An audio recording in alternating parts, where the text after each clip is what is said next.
a esta cuarta mesa del diálogo latinoamericano de escritores.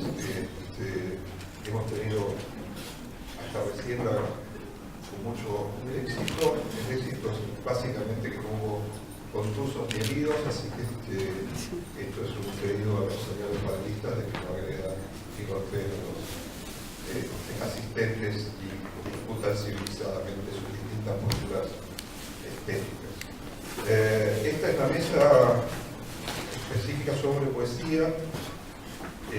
Su nombre es Poesía Latinoamericana, del Rey Rubén a la Cenicienta sin familia, una recorrida por los altos nombres de la poesía latinoamericana que tuvieron presentación social y las actuales herramientas de circulación y legitimación. Este título hace varios meses que le pone los pelos de punta a Jorge Bocanera, así que voy a tratar de explicárselo con una imagen. Ustedes imaginen como si fuese cada uno de los grandes poetas latinoamericanos fuese parte de una cordillera y veríamos entonces a Martí, José Martí, Rubén Darío, son montes enormes, Huidobro, Neruda, y de buenas a primera, los últimos 25 o 30 años es como si tuviésemos, no se ven esos grandes pontes. Es una mesa sobre biografía. Exactamente, pero esto es una imagen, perdón, esto es una imagen, y como toda imagen es, se sabe que la imagen engaña más que disparar. Y esta imagen es engañosa, porque la poesía sigue estando. ¿De qué modo está? ¿Quién las habla?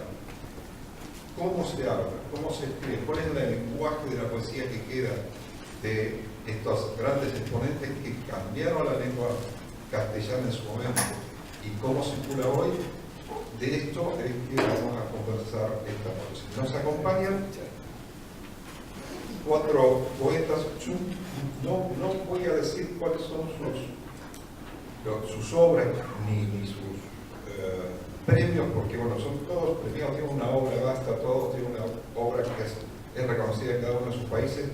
La tienen el extracto en el programa, y si no, bueno, existe Google, amigos. Yo lo que voy a remarcar en cada uno de ellos es por qué nos interesó traerlos a esta mesa. En el caso de Sigfredo, de Cuba, básicamente a mí lo que me interesa es una participación, un contacto que él ha tenido durante más de 20 años armando programas culturales en distintas radios y en la televisión cubana. Esto hace, y aparte, bueno, guionista de cine. Entonces esto hace una mirada particular que tenga sobre la realidad cubana. Entonces nos va a ayudar a entender esta nueva etapa. Federico Díaz Manado, de Colombia,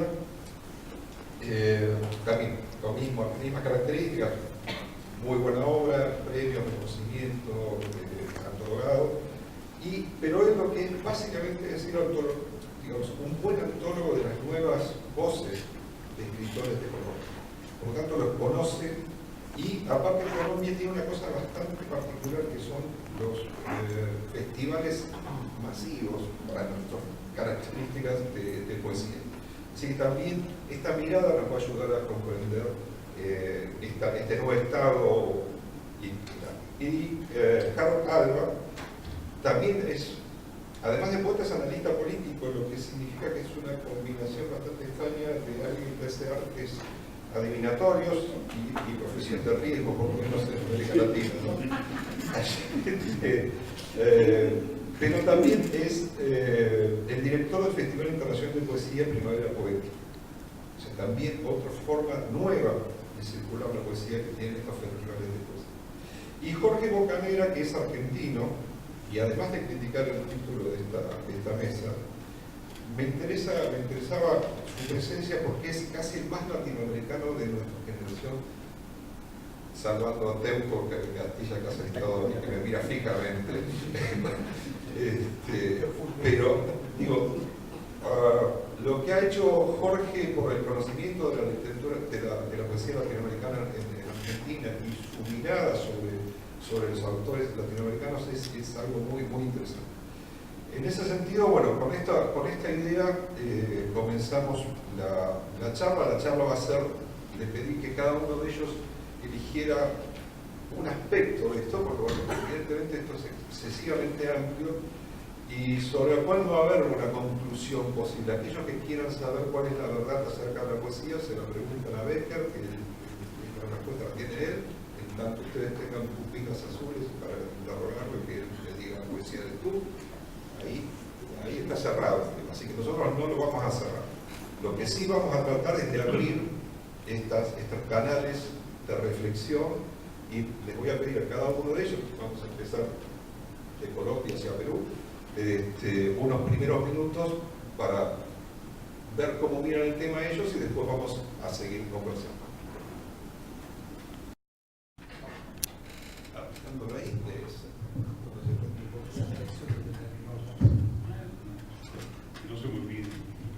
Bueno, muy buenas noches, y desde que recibí la invitación empecé a recordar como mis primeros momentos como lector de poesía, y en esas primeras lecturas debo recordar de manera muy especial cuando yo muy adolescente y llega el poeta Jorge Bocanera a Bogotá al encuentro iberoamericano de poesía, que después se llamó Festival de Poesía de Bogotá, un festival que se hizo en 1992 y que tenía como propósito, me desmentirá Jorge, exaltar la lengua española a propósito de los 500 años del tema del encuentro de los dos mundos, del descubrimiento, en fin, y se hizo este encuentro iberoamericano que yo creo que en su momento reunió a lo más destacado de la poesía iberoamericana. Y allí se hizo un seminario, un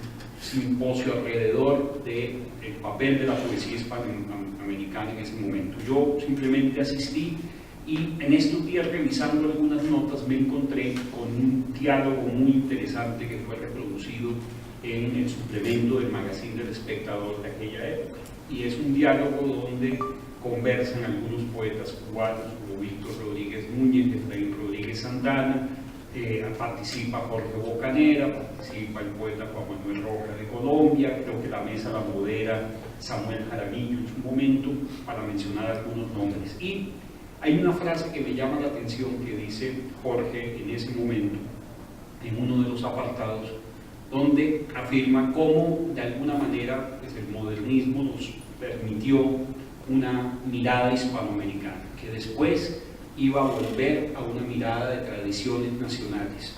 La poesía para entonces se circunscribía a un idioma, es más o menos lo que afirmaba Jorge en ese momento, y después cómo se iba a circunscribir a una lengua, lo hispánico como tal.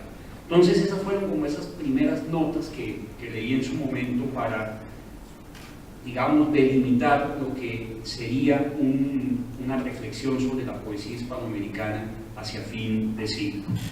Yo tengo que dar cuenta, sin duda, de la tradición colombiana, una tradición que ha sido conservadora, pero sin embargo ha tenido unos momentos insulares muy interesantes que vale la pena para entender lo que ha sido esa tradición. Lo primero es que, si vamos a hablar de la poesía del siglo XX en Colombia, es muy diciente que de alguna forma esté enmarcada entre dos suicidios: el suicidio de nuestro mayor poeta José Asunción Silva, el suicidio de María Mercedes Carranza, una de las más importantes voces de las últimas generaciones y quien además fue una impulsora y gestora cultural muy importante que animó el panorama hispanoamericano desde la Casa de Poesía Silva. Eso nos muestra un poco un signo trágico y un signo también violento de nuestra tradición, donde hay, por supuesto, unas voces muy interesantes como Aurelio Arturo, Álvaro Mutis, el caso de Jorge Gaitán Durán, Giovanni Queser, Darío Jaramillo, Juan Manuel Roca, hasta llegar finalmente a una poeta como Piedad Bonet, para mencionar algunos. Ese signo, digamos, violento también que ha demarcado de alguna forma esa tradición poética colombiana, pues ha sido donde se formó esta generación. Una tradición que, aparte de esa voz tutelar de José Asunción Silva, tuvo mucha más universalidad a través de sus narradores, el caso de Gabriel García Márquez, por supuesto una de las novelas fundacionales del romanticismo, La María, la novela de la selva como La vorágine de José Eustacio Rivera, para mencionar cómo esa tradición narrativa nos pudo afincar mucho más en una universalidad. Sin embargo, hoy en día desde allí hago una lectura y yo quisiera como poner este concepto aquí en la mesa para que habláramos de lo panhispánico. Hoy en día lo panhispánico como una manera de reconocernos a nosotros mismos. Para ese entonces, cuando va Jorge a Bogotá en el año 92 y se dan todas estas discusiones, había que pasar por la aduana de España para ser conocidos o reconocernos entre nosotros como vecinos entre nuestros países. Un poeta colombiano podía conocer a los autores canónicos del Ecuador, de Perú, de Chile, por supuesto de Cuba, pero no había un conocimiento muy profundo de esa tradición de cada uno de esos países. Había que pasar por esa aduana española, había que ser publicado en España, teníamos que de alguna manera mirarnos en el espejo para ser reconocidos dentro de nuestras propias fronteras. Y yo creo que un poco lo que ha pasado hoy en día, en estos últimos años, es que esa frontera, sin duda alguna, y ese espejo se ha roto, se ha quebrado. Y de eso tiene que ver, por supuesto, los festivales, tiene que digamos que ver mucho la democratización de estas nuevas tecnologías, donde abundan revistas virtuales, donde perfectamente nosotros podemos armar una tradición mirándonos desde otro visor.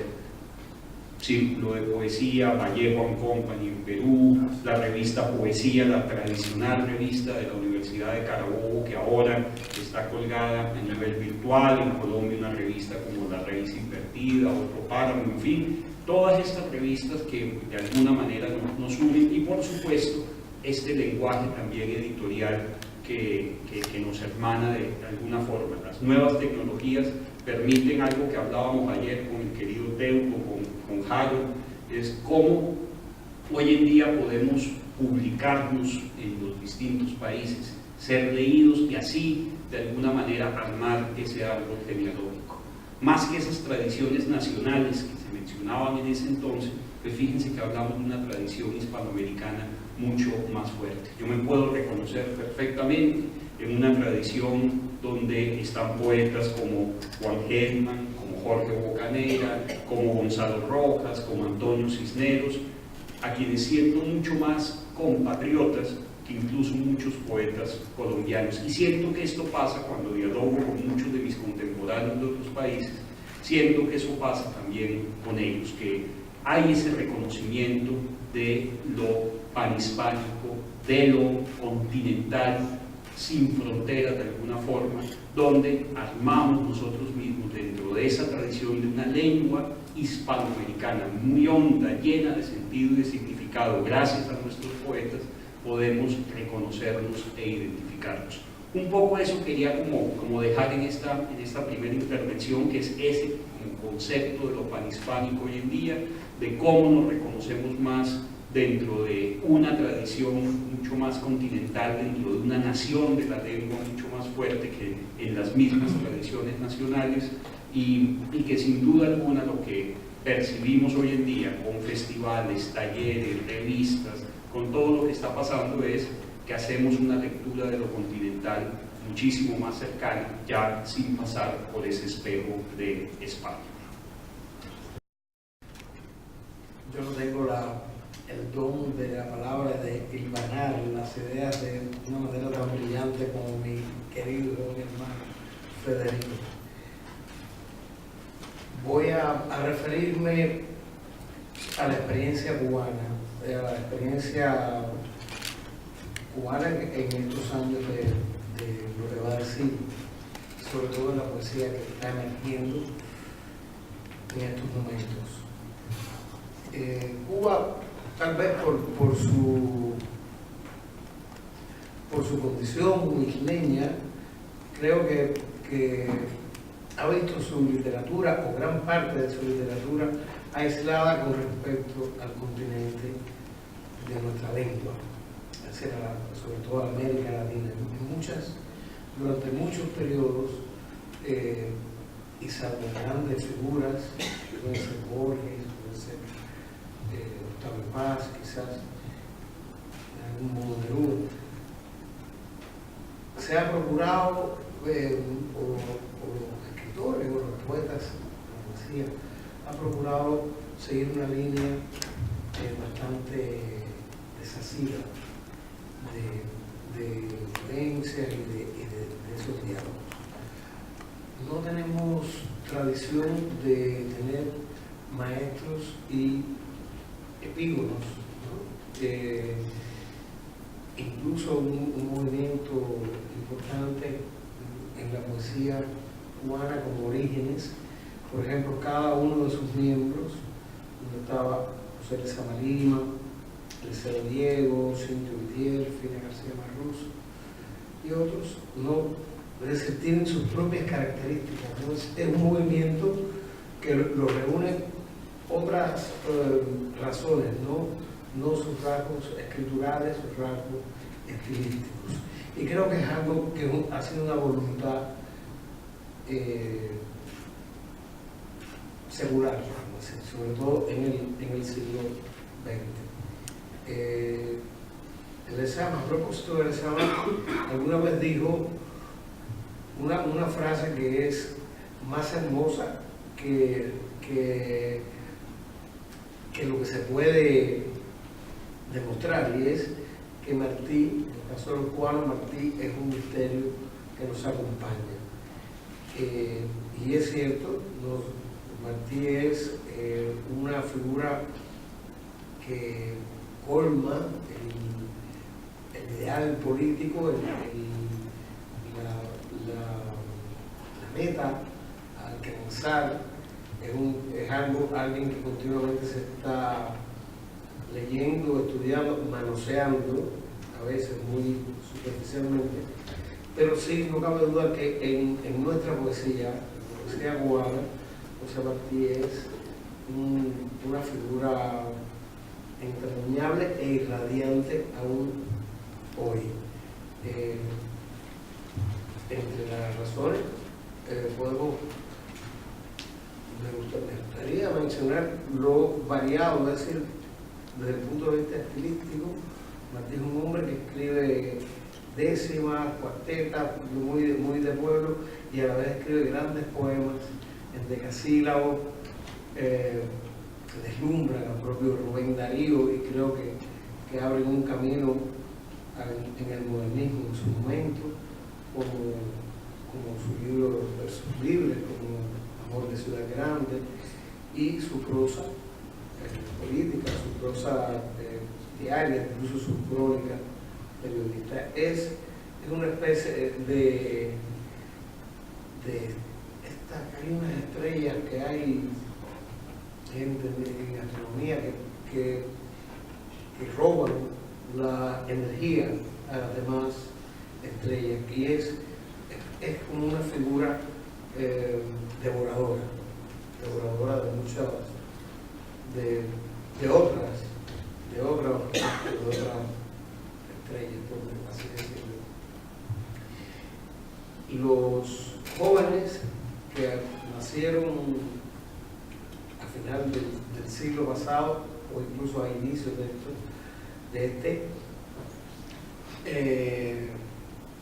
han intentado y lo han logrado, de cierto modo, hacer una tienda en Cuba, ¿no? Hacer tienda aparte, es decir, desasirse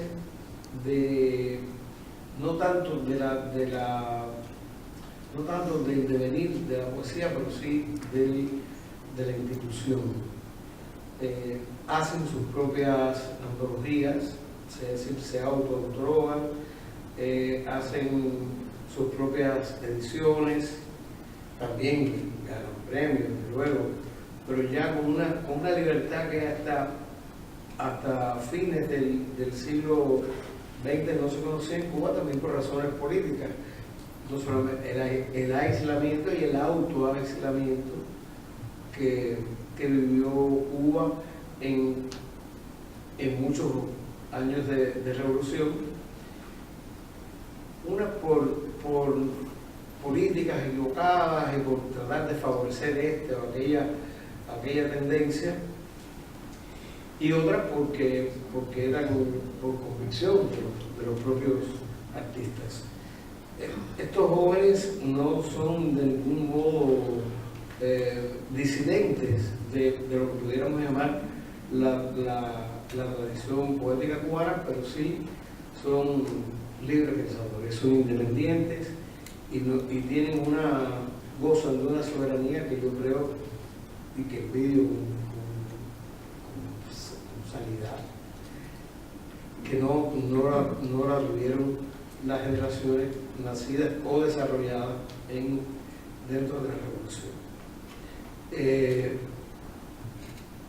A partir del centenario de la muerte de Rubén Darío, en Cuba se hicieron una serie de eventos, una serie de revocaciones y de un poco de puesta en limpio de que nos había dejado y que teníamos vivo del gran nicaragüense, que a propósito en 1911 una gran borrachera que tuvo en un hotel habanero, que se reunió con unos negros que se le dieron un título de negro honorario. Tenía su título de negro honorario con mucho orgullo. Y es una figura en Cuba, para los poetas cubanos, de sombra muy cariñosa.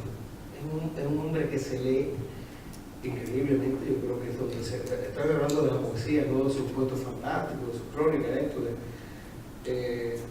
recientemente se ha publicado su obra completa, poética, a propósito de este aniversario. Y a partir de ahí, digamos, Ediciones Matanzas publicó, se han aprovechado otros poetas, ya no están entre nosotros, como Agustín Acosta, como otros poetas que han tenido o que se desarrollaron bajo la sombra o la luz del modernismo, a emerger a propósito de este aniversario del centenario de su muerte. Y así ocurre, por ejemplo, que estábamos hablando con la amiga chilena, con Gabriela Mistral, por ejemplo, que es alguien que se publica continuamente. Puede ser una persona que es una escritora, una poesía que encuentra lectores continuamente. Yo sé que es una realidad bastante extraña, un poco insólita, la que sucede en Cuba con la poesía, donde se publican cientos de títulos cada año en tiradas apreciables, es decir, a partir de 1.000 hasta 5.000, Miguelito publica, qué sé yo, 8.000 títulos, y que la gente compra el libro de versos.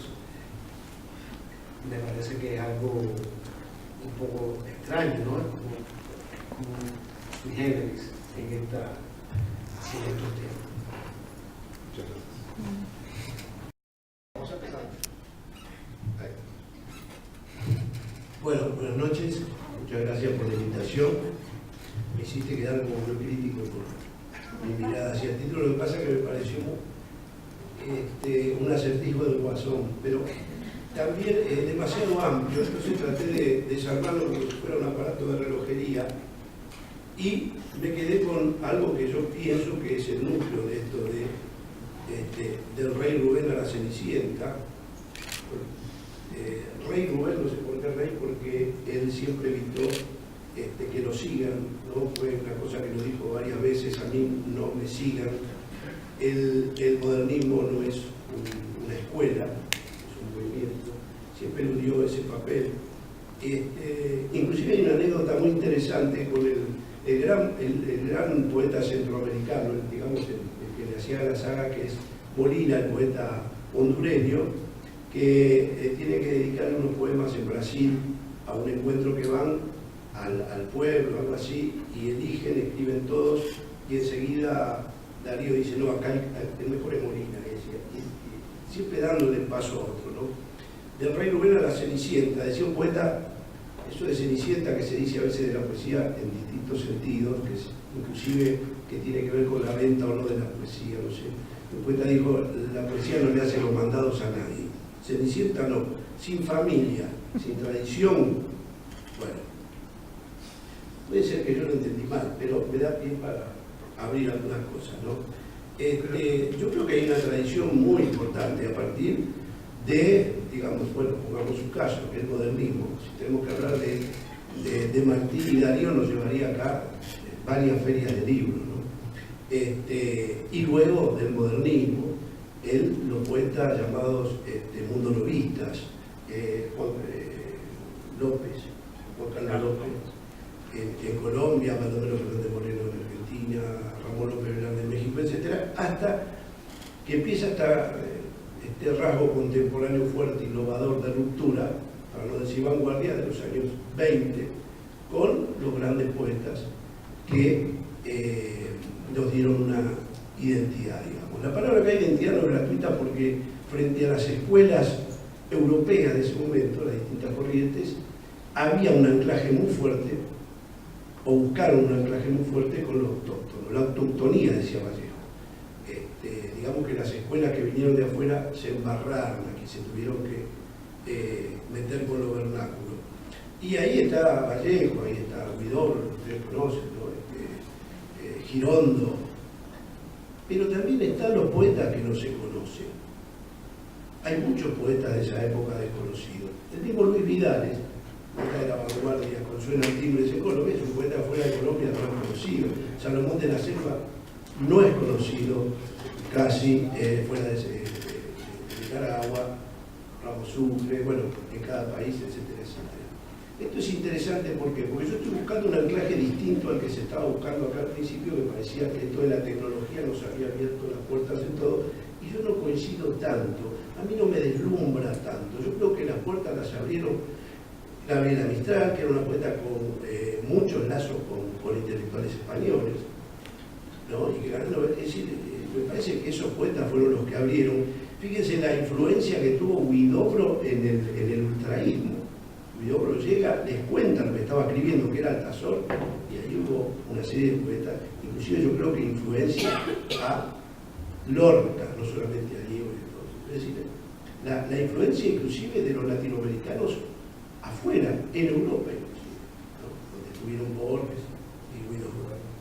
Sí, y quiero, también me gustaría que se hable, si es posible, de algo que fue muy fuerte también en Latinoamérica, que es muy fuerte. Porque acá se usa el verbo, dice, que tuvieron trascendencia social. Yo creo que Martí tiene trascendencia social, hagan caso aparte, no los poetas nuevos, porque de algún modo les llega todo lo que simboliza Martí como escritor, no sé cuántos libros dejó inéditos, había novelas que hizo firmadas con nombre de mujer, bueno, Martí es una cosa, los diarios que sacó, La Edad de Oro, etcétera, etcétera. Bueno,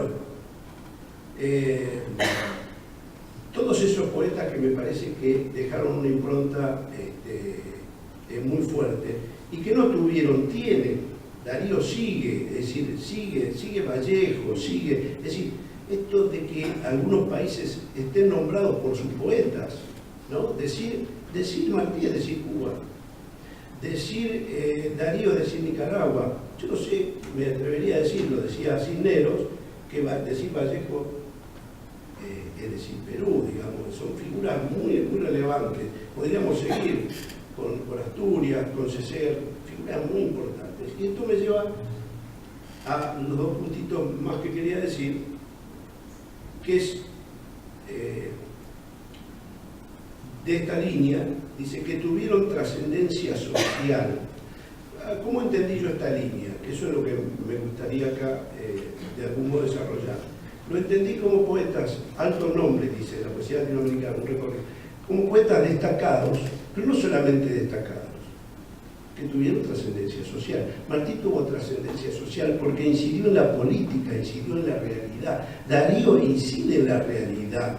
Darío a los 16 años escribe un poemas políticos. A los 18 años escribe poemas a Bolívar, está con el presidente Zelaya y rechaza la presión que lo hace, que lo saca del poder al presidente Zelaya. El presidente Zelaya en el exilio escribe un libro y está Darío escribiéndolo con él, y denunciando el imperialismo norteamericano, con estas palabras. Y después lo dice en su verso, ¿no? Esos versos de si callamos ahora y hablaremos inglés, etcétera, etcétera. Esa es la incidencia social, la trascendencia social que yo veo en el título. Es decir, y si tengo que elegir, de ahí de todos esos poetas, podemos hablar hoy de Ernesto Cardenal, cuando el gobierno está reprimiendo en las calles y Ernesto Cardenal viene manteniendo un debate, una polémica abierta contra este gobierno, contra estos afanes locos de hacer un canal de pronto que el pueblo, que va a perjudicar mucho a Nicaragua, su ecología, su economía, etcétera, etcétera. Me parece que eso es, cuando hablamos de trascendencia social, que me lleva a una pregunta que espero que se recoja aquí. ¿Hay poetas hoy que tengan trascendencia social o están vacantes sus puestos? Que incidan en la realidad, que tengan una mirada política, debe haberla, pero bueno, me parece que el título me llevó a eso. Y el último punto que quería mencionar, que también, esto siempre que hablamos de la trascendencia, olvidamos cosas también, ¿no? Siempre hablamos de lo que relumbra y parece que hay cosas marginadas. Una de las cosas marginadas, y no porque sea el tema hoy en la realidad, que se está discutiendo mucho, que es el tema del feminismo, de la reivindicación de las mujeres, etcétera, etcétera, son las poetas mujeres. Esa es la trascendencia. Me parece a mí, y yo lo vengo dando en los cursos, digo, no es por hablar de los cursos que doy yo, sino que no es una cuestión de la oportunidad. Yo vengo trabajando esto y me interesa mucho esas mujeres, y capaz que no aparecen en las antologías de la vanguardia, parece que no queda vanguardista, no aparece, existieron Magda Portal en Perú, Inés de Roca en Chile, Nora Lange, ¿perdón? Que no están sentadas en el panel tampoco. Y no están sentadas en el panel, exactamente. Entonces, siempre la mujer aparece como un fenómeno raro. Entonces la ponen en una antología, la ponía a Gabriela Mistral, a Alfonsina Storni, que es la sala de Alfonsina Storni, y a Delmira Agustín, como tres fenómenos extraños. Quizás porque dice un crítico, decía, son tan buenas que parecen hombres, decía, ¿no? Esa cosa de la virilidad, como entendían. Y fíjense, Delmira Agustini es un caso emblemático, ¿no? Delmira Agustini pasa de ser la nena en la casa a ser la voluptuosa, la mujer con ideas, no ya la instintivo. Entonces, cuando se casa, el marido dice, bueno, yo voy a terminar con esas veleidades, la mata. Ahí está el tema, ahí vamos al femicidio, ¿no? Es un caso bien emblemático, de una poeta muy importante dentro del modernismo.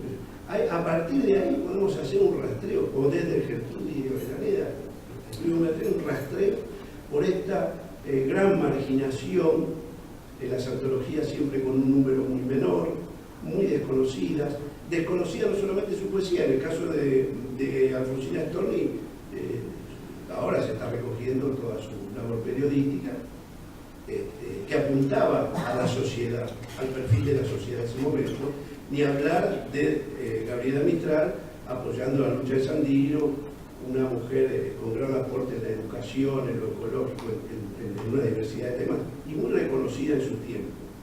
Bueno, y todas las generaciones que vinieron después, algunas con mayores voces, más ricas, la del 40 ni hablar, en Latinoamérica, las del 60, pero bueno, ese tema de la mujer también me interesaría hablar, y del poeta, y su inserción en la sociedad.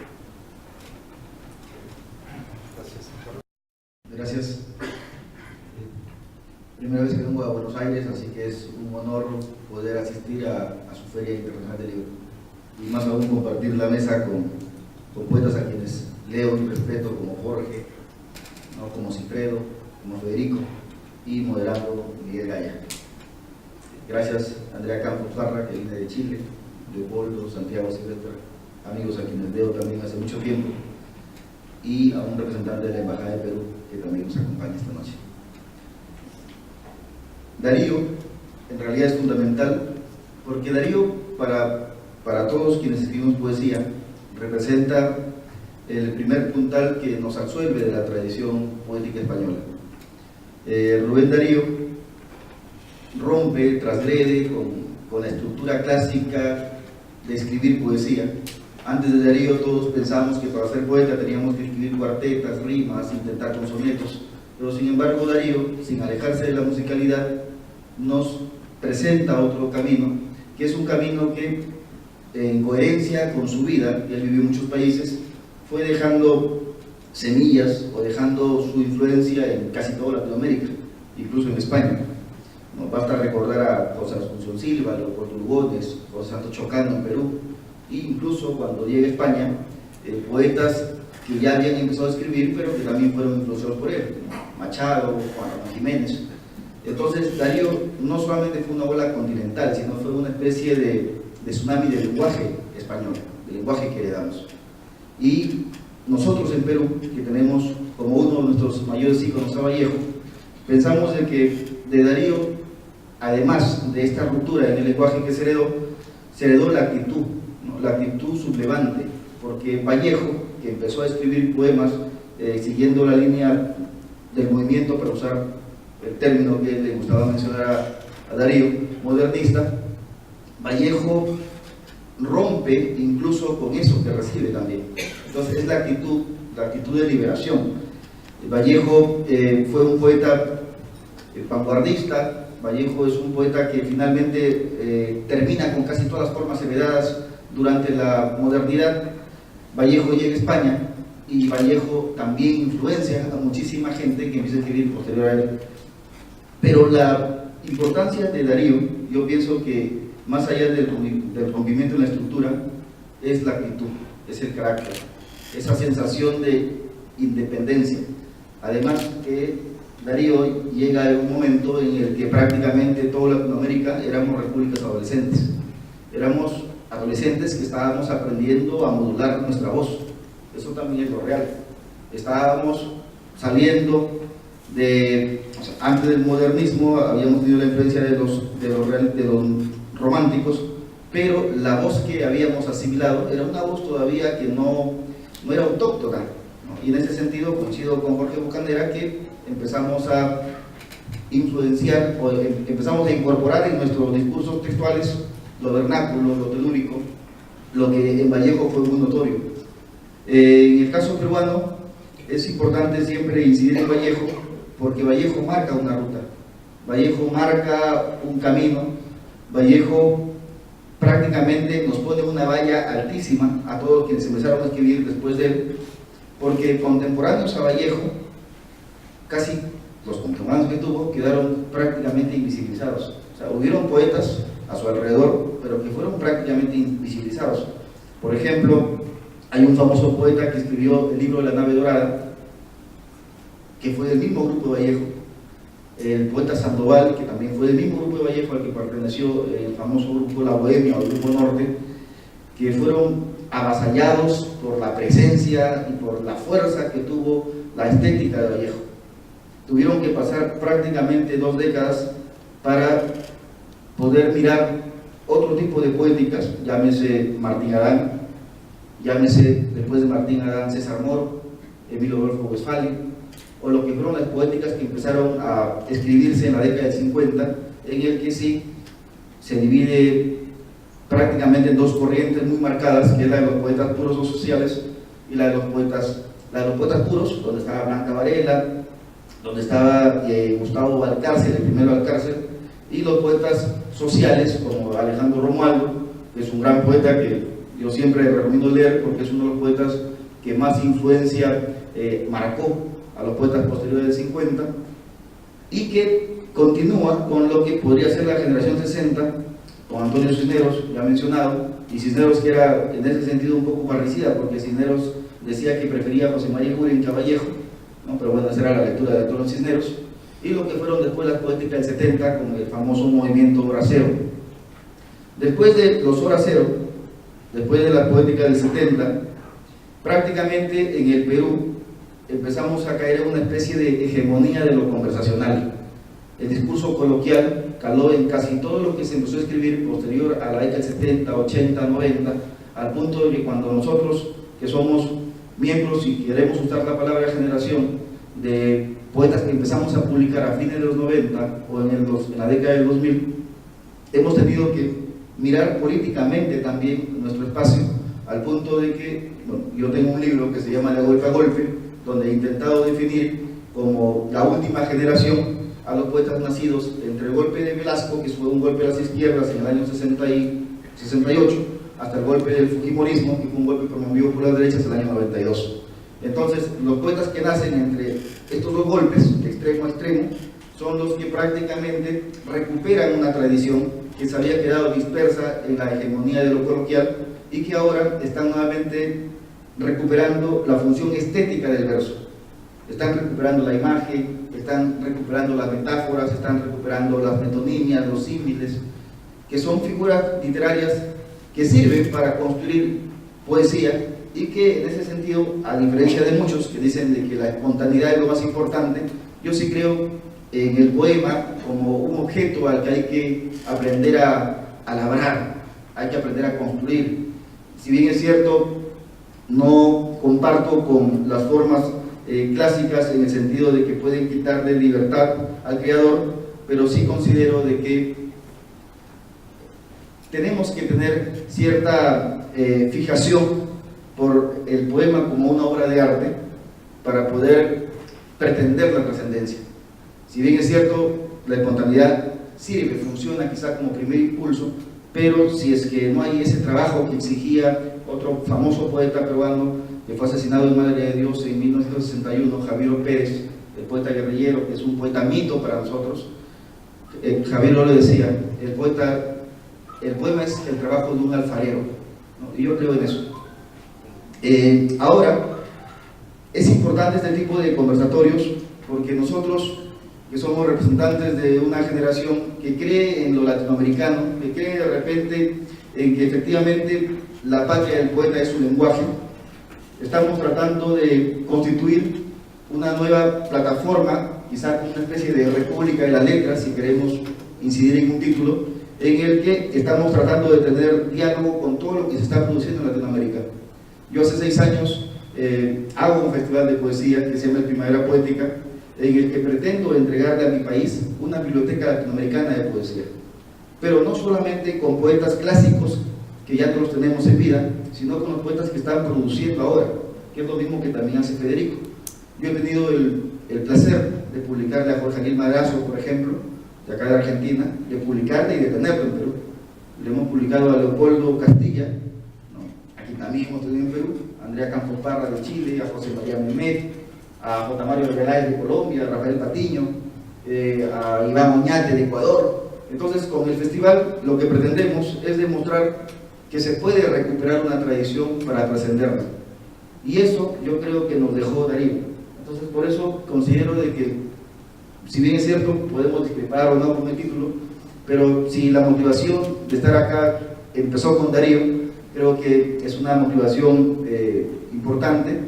El primer libro que mi padre me obsequió de poesía fue una antología selecta de Rubén Darío. El primer poema que aprendí de memoria, recuerdo que fue el famoso Autumnal, Melancolía. Hermano, tú que tienes la luz, dime la mía. Soy como un ciego, voy sin rumbo, ya no atientas.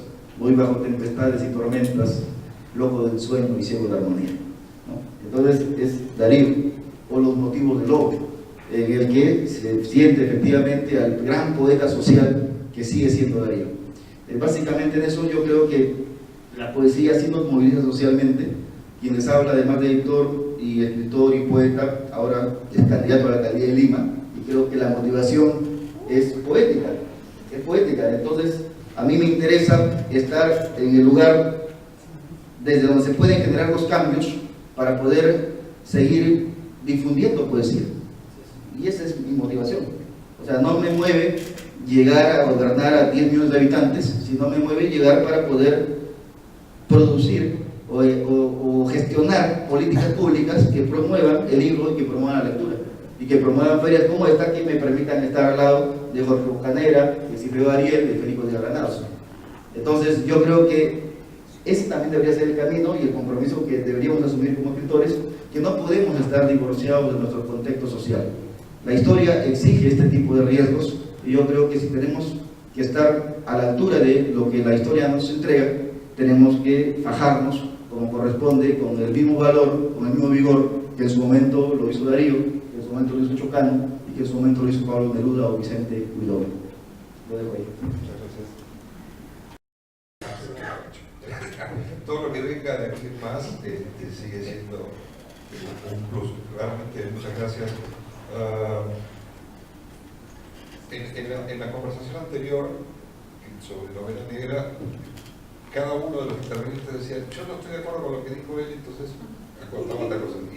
Y el tercero, el cuarto, perdón, dice: yo estoy de acuerdo con todos. Y realmente creo que acá sucede más o menos lo mismo. Cada uno ha ido enfocando estos aspectos de esta invitación al diálogo. Y a partir de ahora dejamos de ser tan prolijos de ir uno por uno, vamos a comenzar directamente el diálogo a como salga. A mí me gustaría intentar sintetizar un poco lo que se dijo aquí. Nos adueñamos de la lengua en la que hablamos. En algún momento, en distintos lugares, estos distintos poetas se adueñan de la lengua, la hacemos propia y la hacemos, alguien dijo algo como panhispánica, ¿no? Bueno, démoslo por cierto, démoslo por bueno y démoslo por lujo que tenemos. ¿Qué lengua es esta que estamos hablando ahora y qué lengua es la que se está escribiendo en este momento como poetas? O sea, ¿qué es lo que se ve? Cada uno de estos cuatro poetas tiene la particularidad de estar mirando lo que se escribe. Entonces, ¿qué ven ellos en cuanto a los nuevos tratamientos de la lengua, las nuevas poéticas? No tanto la circulación de las plataformas en las cuales circulan, digamos, sino en cómo se trata la poesía en este momento, qué se escucha de ella. Si alguno de ustedes quieren recoger este costado, o si no, quieren.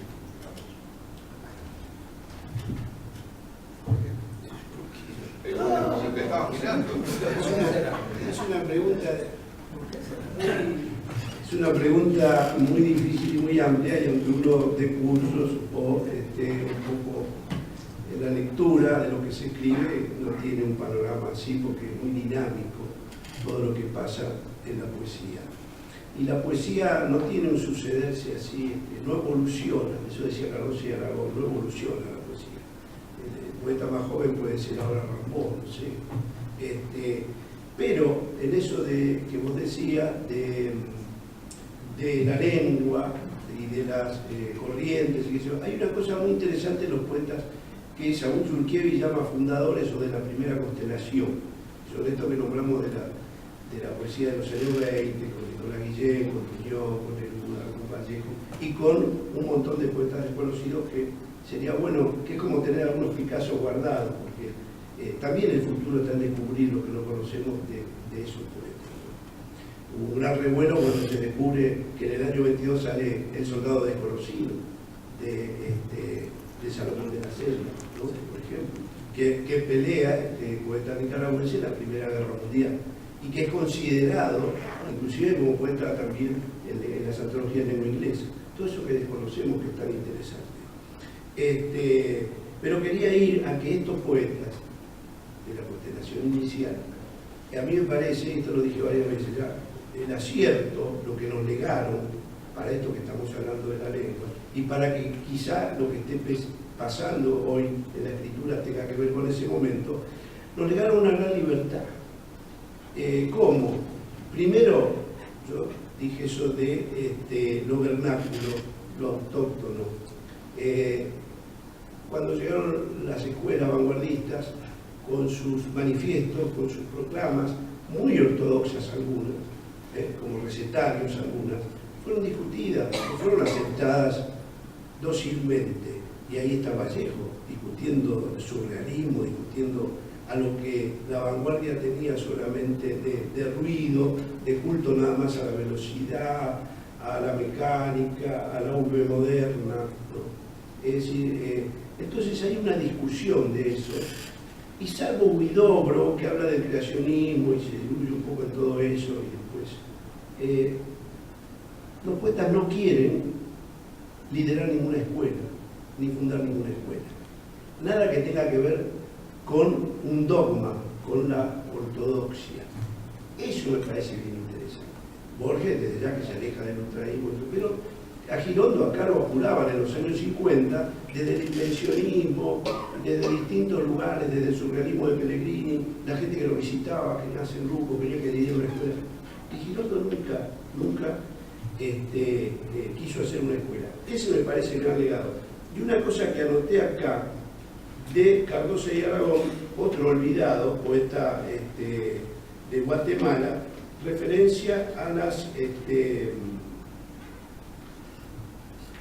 las vanguardias, que me parece interesante, son dos líneas. Dice, nunca he defendido lo irracional por lo irracional. Él está hablando un poco más dirigido al surrealismo, ¿no? Él conoce en Europa a Breton y a todas las figuras, y fue el amigo de Antonín Artaud cuando Antonín Artaud viaja a México, que escribe Tutuburi, vive en la casa de él. Nunca he defendido lo irracional por lo irracional, he querido la totalidad. Para ello no he apartado lo solar de lo nocturno. La imaginación me ha impedido adherirme a un dogma. Amo el anticonformismo y la lucha. No propongo tesis alguna.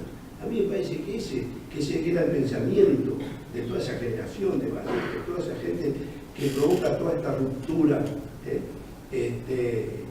y nos da este legado de libertad. Me parece que son las bases de todo lo que hoy se aprovecha, toda la discursividad, el cruce de lenguaje que hay ahora, que es tan interesante, ¿no? Porque no solamente lo conversacional, esa oralidad que nos llega a la poesía de lengua inglesa, vía el Grupo Vanguardia de Nicaragua, etcétera, etcétera, la imagen, lo conceptual, la escena onírica, la textura surreal, todo eso me parece que ahora lo podemos aprovechar, ¿no? Eso es lo que ahora estamos aprovechando. Lo que yo no sé es darle nombre. A mí cuando me dice no, porque es de la escuela objetivista, no sé, porque hay un cruce ahí muy interesante de discurso. Los nuevos fenómenos de difusión de la poesía y de circulación de la poesía en los festivales, la convocatoria a personas que actualmente no leen poesía y van a los festivales. ¿Qué sucede con la escritura? ¿Qué sucede en ese diálogo, en esos lugares que no son el refugio del libro, sino que es una lengua oral que se escucha? ¿Cómo sería tu experiencia, por ejemplo, y la tuya también me interesa?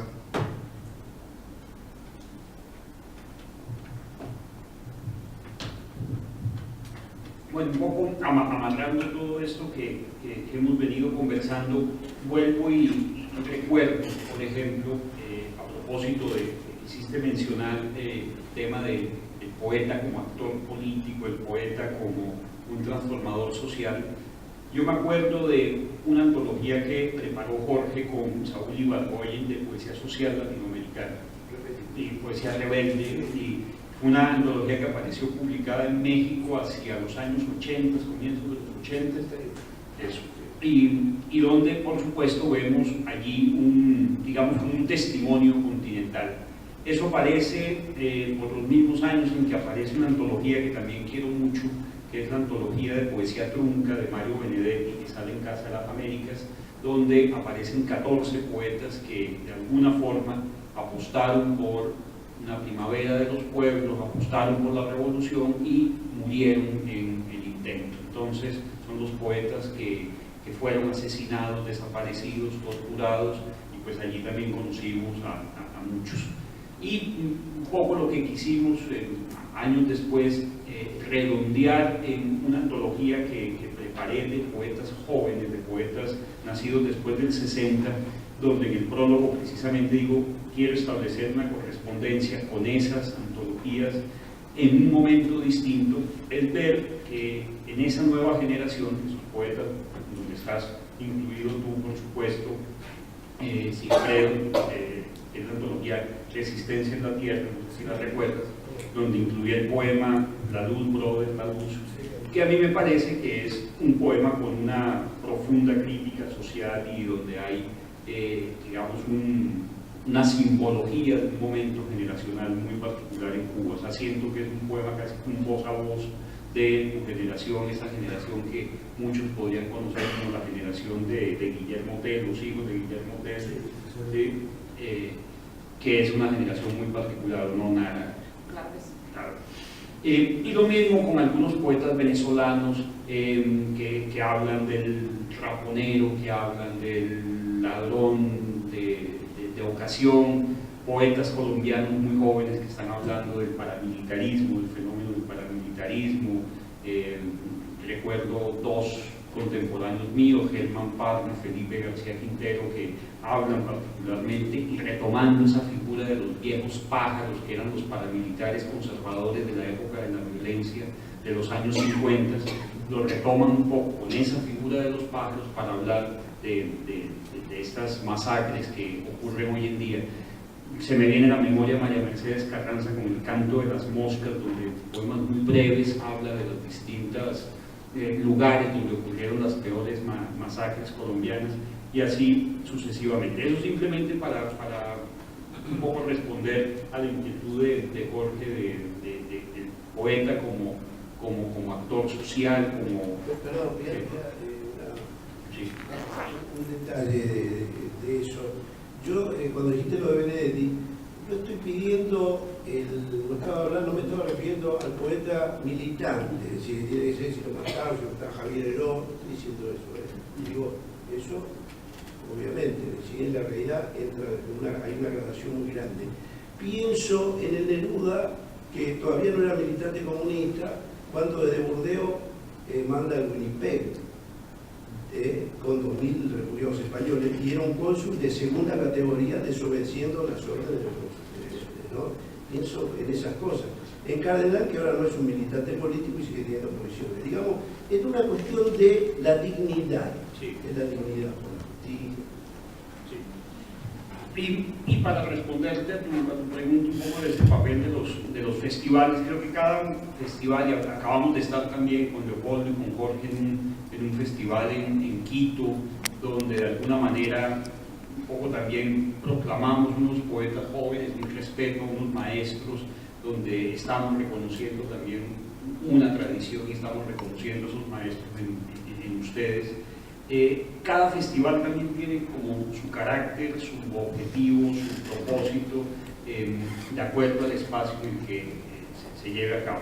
Yo tengo un festival en un centro cultural en Bogotá, invito 30 poetas internacionales, llegamos a un público muy especial, distinto al Festival de Medellín, que es un festival que llega a 2.000, 3.000 personas, donde invitan 180 poetas de todo el mundo, donde aparecen poetas de naciones indígenas, donde aparecen poetas de países africanos, en fin, con un carácter distinto. Yo respeto profundamente lo que ha pasado con Medellín, cómo ha logrado transformar ese festival, una ciudad como Medellín, un festival que nace, la primera versión del festival la hacen 7, 8 poetas al lado de una escultura de Fernando Botero al que el narcotráfico le pone una bomba en plena época del narcoterrorismo, y estos poetas se reúnen alrededor de esa escultura a leer unos poemas.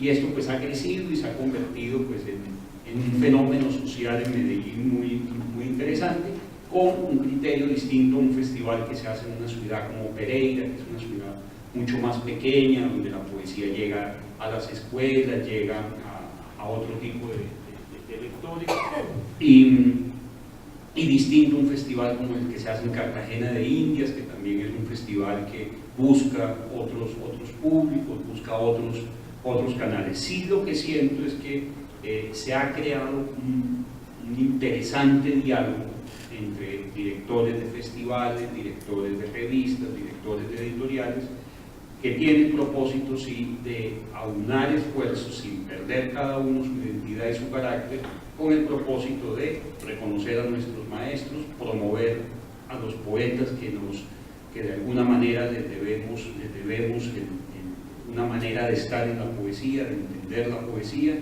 de tratar de propiciar cada uno con sus canales editoriales que los poetas lleguen a distintos lectores, que tengamos la posibilidad de estar leyendo en Colombia a poetas como Jorge, como El Teuco, como Santiago, como Hugo Mujica, que son poetas que circulan en Colombia, poco gracias a esta red que hemos podido crear, que desde México un poeta como Marco Antonio Campos nos entrega una traducción de Georg Trakl que sale en Colombia, simultáneamente sale en Chile, sale en Bolivia, sea reseñada en Nicaragua. Entonces es una manera de corresponder no solamente a esa tradición, de corresponder a esos maestros, sino un poco como de tratar también de cerrar ese círculo de acuerdo a nuestros bisabuelos, que en este caso serían Rubén Darío, los modernistas, poco rendir un tributo a lo que ellos hicieron con gran valentía en su momento. Carlos, quiero consultar una cosa puntual sobre y dejar claro que un poeta es social no necesariamente escribiendo poesía social. Por ejemplo, Arturo Corcuera, que es un poeta que falleció el año pasado, muy querido en Perú, era un poeta cuya actitud era contestataria, pero sin embargo era muy lúdico, y a fines de los años 50 publica un libro que se llama Poesía de clase, pero no era poesía de clase porque era poesía de lucha, sino era poesía para leer en el salón para los niños. Era un tipo muy lúdico. Entonces, pero bueno, así era Arturo. No necesariamente hay que comprometer al poema con el hecho social o reivindicativo, sino es un tema de actitud, de carácter del poeta, no necesariamente que tenga que comprometer al texto. Y respecto a los festivales, yo recuerdo mucho el año 1999, la Universidad de Lima hizo un gran encuentro de poetas en el que asistió Juan Ros, asistió Benedetti, asistió Zurita. En aquel entonces yo tenía 21 años y era prácticamente un gran privilegio, ¿no? Estar en Lima. Yo acababa de llegar a vivir a Lima y de repente tener cerca a Juan Ros, poder escuchar a Mario Benedetti, a quien había leído desde que era niño. Y entonces lo que yo empiezo a hacer posteriormente, primero como editor y después como promotor del Festival Primavera Poética, es simplemente a replicar lo que yo alguna vez, lo que a mí me sirvió de mucho cuando tenía 21 años, con la diferencia de que como no basta el hecho en sí donde uno va a escuchar al poeta, sino también el valor agregado, que es dejar algo del poeta. Entonces mi festival no solamente convoca a 80, 90, 100 poetas, sino que también estos 90 o 100 poetas que convocan todos los años, le edita a 8 o a 10, ¿no? 8 a 10 que seleccionamos de varias partes de Latinoamérica, que son quienes nos dejan sus libros y que los podemos poner en circulación en las librerías, en el circuito de librerías que tenemos en Perú. Tenemos a la fecha ya 42 títulos publicados, ¿no?, en esta colección homónima, Primavera Poética también, que me ha permitido no solamente, y eso también creo que lo tiene claro Federico, convocar a poetas que, si bien es cierto, nos pueden contagiar literariamente hablando, pero quizá como personas pues no nos caen nada bien, ¿no? ¿Qué pasa? Entonces no se trata ni siquiera de eso, o sea, importa el libro, no me importa cómo sea la actitud o el carácter del escritor, me importa escucharlo y dejar su libro. Entonces, en ese sentido, ha habido anécdotas ya, anécdotas que quedan en la trastienda, con poetas que fueron al festival, pero que quedaron ahí, no en la trastienda. Lo que importa es el libro y lo que importa es la obra de estos señores. Sí, me gustaría que nos contaras, un poquito, también de que digas lo que querías decir recién, cómo circula la poesía entre los jóvenes en Cuba, o sea, cuáles son sus ya nos introduciste un poquitito ese desasirse de la tradición, pero bueno, si podemos conversar sobre esto. Déjame primero Ya. decir la ideita que tenía, que era muy breve. Comentaba con una amiga, Joela, a partir de los festivales y de la lengua.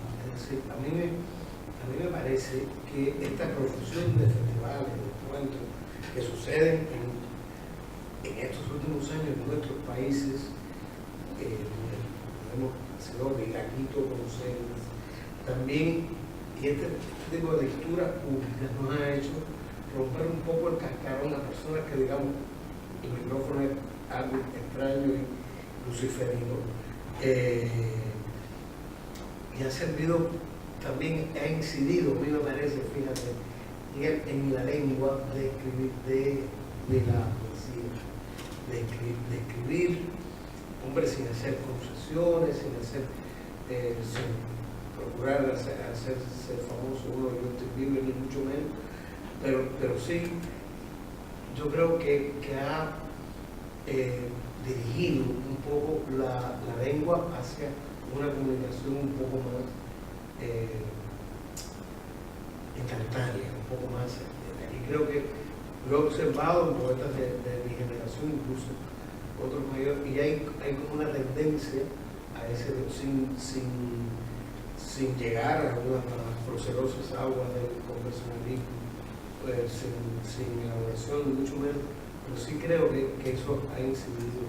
Además, bueno, que vivimos en la era de Internet y de los lenguajes tecnológicos vertiginosos y que es muy difícil verdaderamente imaginar un mundo como hace 20 años, un mundo literario como hace 20 años, como hace 25 años. El mundo ha cambiado totalmente.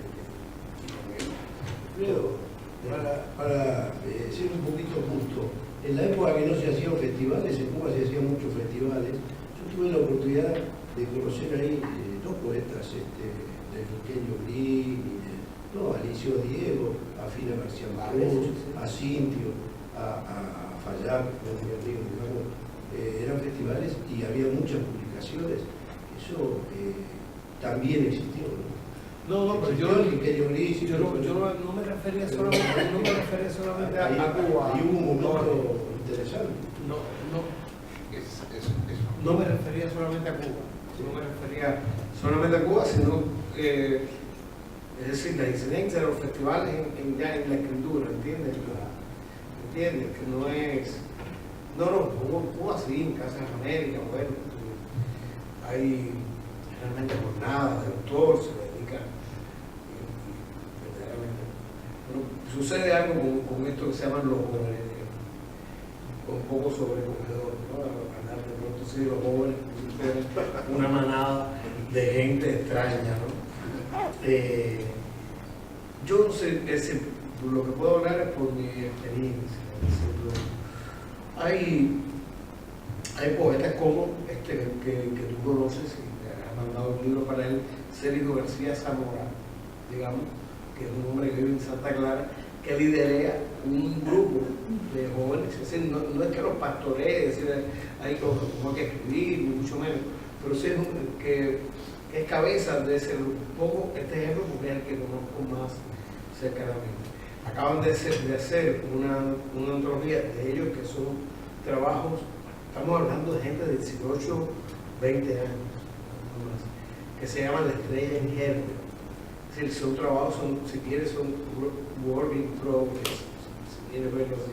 Pero lo que es muy importante que está ocurriendo es que este tipo de escritor, y serio, un hombre muy joven todavía, sirve como de imán para la lectura, es decir, y de impulso para compartir lo que ya tienen caminado. Y te voy a decir algo, no sé, en las ferias del libro, los libros más vendidos, es decir, los que se tienen más salida, y ahora sí hablamos de algo económico, son los de los muchachos más jóvenes. Es decir, No sé si es por el morbo de ver que están escribiendo, qué sé yo, esto es una broma de mal gusto. Pero sí verdaderamente tienen salidas. Ahora, en cuanto a su rap, eso yo no soy crítico. Nosotros, bueno, el año 2007, con este afán de reforzar siempre el espíritu independentista, hice una gira de, no poetas, una gira de novelistas latinoamericanos, que es una especie de segunda expedición libertadora, y empezó en Ayacucho, en Ayacucho, que es en la Sierra de Perú, porque la independencia en el Perú se sella en 1824 con la famosa batalla de Ayacucho, y el año 2007 pretendimos hacer una segunda expedición libertadora, pero ahora a través de los libros, y convocamos a un novelista argentino, Oliverio Coelho, a un novelista cubano, José Enrique Laje, Juan Ramírez Biederman de Paraguay, Pedro Peña de Uruguay, cuya novela La noche que no se repite acaba de ser estrenada como película 10 años después, pero fue siempre esa pretensión de expresar, Miguel Antonio Chávez de Ecuador, de expresar que desde la literatura podemos ser independientes. Y de repente es controversial o contradictorio, porque hablamos de independencia, pero sin embargo con este tipo de encuentros, de festivales o de publicaciones buscamos la integración, ¿no? O sea, luchamos por la independencia, pero buscamos la integración, ¿no? Entonces ahí hay algo de repente contradictorio, pero complementario. Bueno, muchísimas gracias. Creo que recién empezamos a conversar, y tendríamos para mucho tiempo más, pero como nos faltan apenas unos minutos antes del diálogo, yo voy a pedir un poco de felicidad de escuchar a los poetas en sus poemas, que cada uno lea un par de poemas que hayan traído, así por lo menos muestran algo de su trabajo.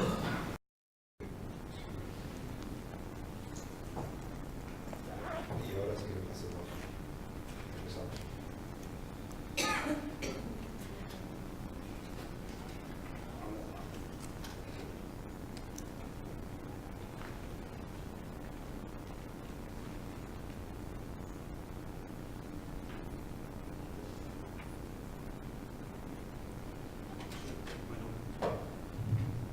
Un par de poemas, un poco dentro de todo esto que hemos venido hablando.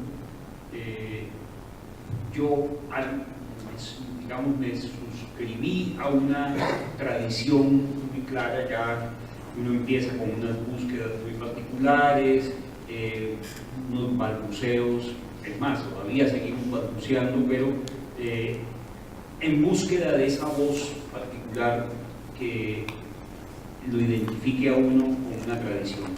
Y yo finalmente me reconocí dentro de esa tradición hispanoamericana que está mucho más cercana a la poesía conversacional. Siento que hay dos grandes momentos en este momento de la poesía hispanoamericana, que es la claridad y el misterio, una poesía muy conversacional o en una poesía que podemos reconocer ahora, todo aquí en el Cono Sur, el neobarroco, que a mí particularmente no me emociona, pero que respeto muchísimo. Yo me siento mucho más cercano a esa tradición de poetas que yo siento que tuvieron también un momento de esplendor gracias a Casa de las Américas, todo lo que generó desde Casa de las Américas, no solamente el premio, las publicaciones, sino todo lo que ocurrió y cómo se agitó ese panorama allí.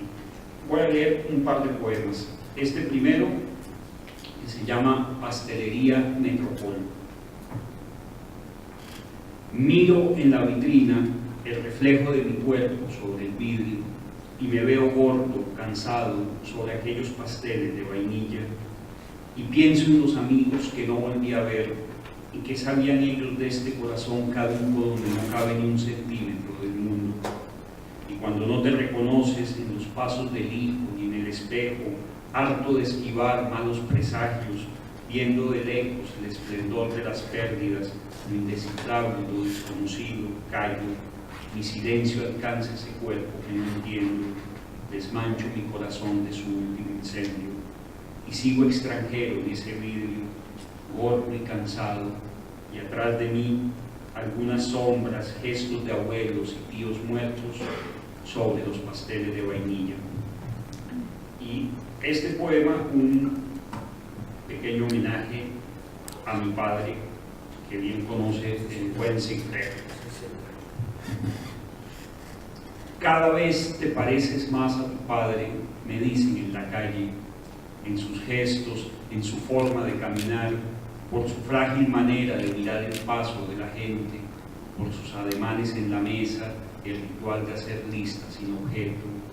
Son parecidos, gritan las tías y los primos, en las señas y el modo de llevar la soledad, en cómo caminamos los mismos trayectos citadinos y en la costumbre de repetir anécdotas en similares horas.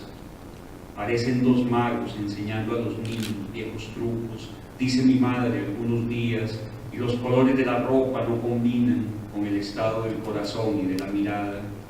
Cada día somos más parecidos y el carácter y los modales revelan una forma de estar en medio de tantos ausentes, de recuerdos guarecidos y canciones repetidas, todo aquello que fue lo más pasajero en el insomnio.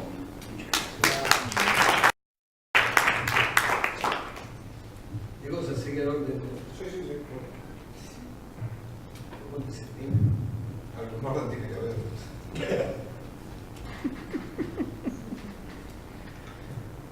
Hay gobiernos que levantan enormes estatuas a sus líderes muertos sin medir el material, sin advertir el costo.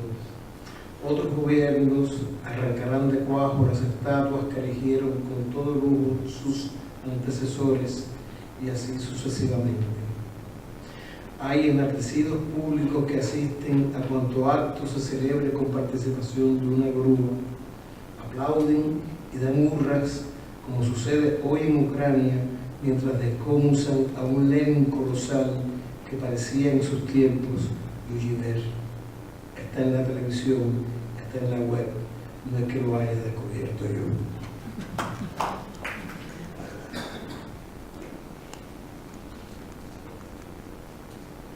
Grullas de Utámano.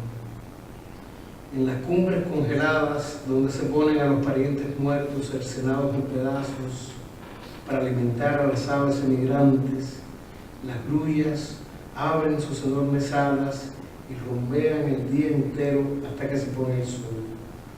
Dan lo mejor de sí en la violenta danza erótica con sus infinitas patas articuladas de manera asombrosa, al parecer ridículamente felices y en parejas siempre. Son las grullas cuellinegras que regresan cuando cede un poco el hielo, solo finge que cede como las autogracias o algún amor diario que te dio por perdido. Son las invariables grullas de Bután que se aparean de por vida, como oyes, una sola pareja de por vida. Por eso, cuando vuelve la rara primavera al tejado del mundo, la llegada de una grulla solitaria es triste de ver. Este poema se llama Monólogo del Necio. ¿Quién escribe? El hambre. La voracidad escarba, agita un esperpento con los ojos vacíos. No hay letra, hay dentellada. Lo que repuja y muerde, feroces de escribir, cada tecla un muñón, clavo que raya el muslo del silencio. ¿Quién responde? Una voz corroída, punta de un corazón mellado que va sobre su presa, respirando preguntas. Eso se come, bula del vacío. Y este que se llama La Torre Roja. Avisos luminosos se encienden y se apagan. Sobre la torre roja me toca vigilar cada chispa en la almohada, la boca de mi madre con 2 vueltas de llave, las palabras que cuentan y los días contados, las linternas que talan la noche de los sueños, las vísceras al aire de la selva. Se encienden y se apagan marquesinas. Me toca resguardar la lengua en llamas de la sordomuda, y el camino salvaje, las ollas donde hierve sus colores el bosque, las cartas del exilio que te rompen la boca y el que maquilla espejos con estrellas de talco, y los escombros que acarrea el insomnio y el ahogado golpeándote la puerta, la que busca en el horno la rosa de la muerte.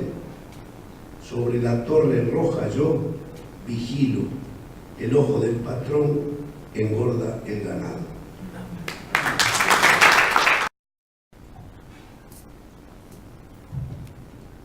Malecón Harris.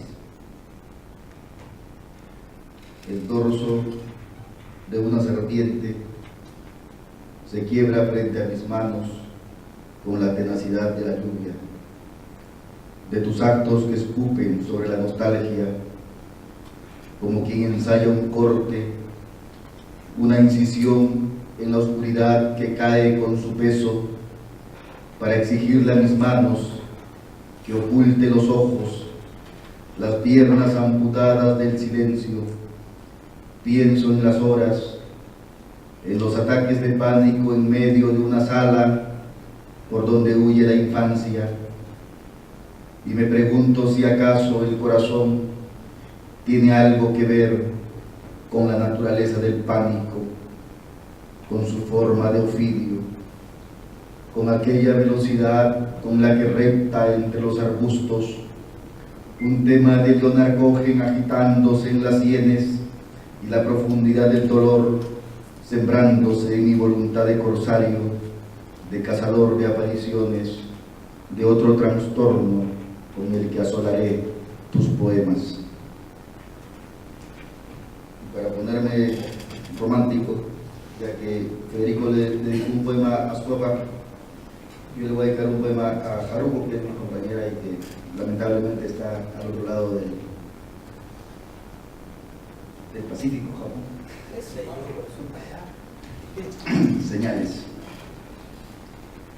El amor, esa palabra que nos enfrenta con nuestras debilidades, este ir y venir como quien empieza desde ninguna parte, su sombra de animales perfectos, esa sensación de túnel que transitamos sin otra luz que los ojos de la mujer a quien le pronunciamos canciones, poemas sin importarnos el lugar común, la retórica de lo predecible, los nervios que se agitan como si nuestros pasos nos señalaran el destino en los vidrios de las ventanas o en las puertas de los edificios, en los muros del malecón a donde acudimos para interpretar el misterio, la caída del agua, la indiferencia de quien responde con el silencio de la hierba, como si con ese silencio le fuera suficiente al mar para entender la pregunta que nunca le hemos hecho. Los esqueletos de la tarde, los pájaros que se despluman la cabeza, este poema como una señal, como un grito para llamar tu atención, mi amor como una mano que borra tus pesadillas. Acá el tiempo es tirano también, creo que estamos terminando la noche muy bien por lo alto con esta poesía. Les pido disculpas si no abrimos al diálogo, pero tenemos que dejar la sala de inmediato y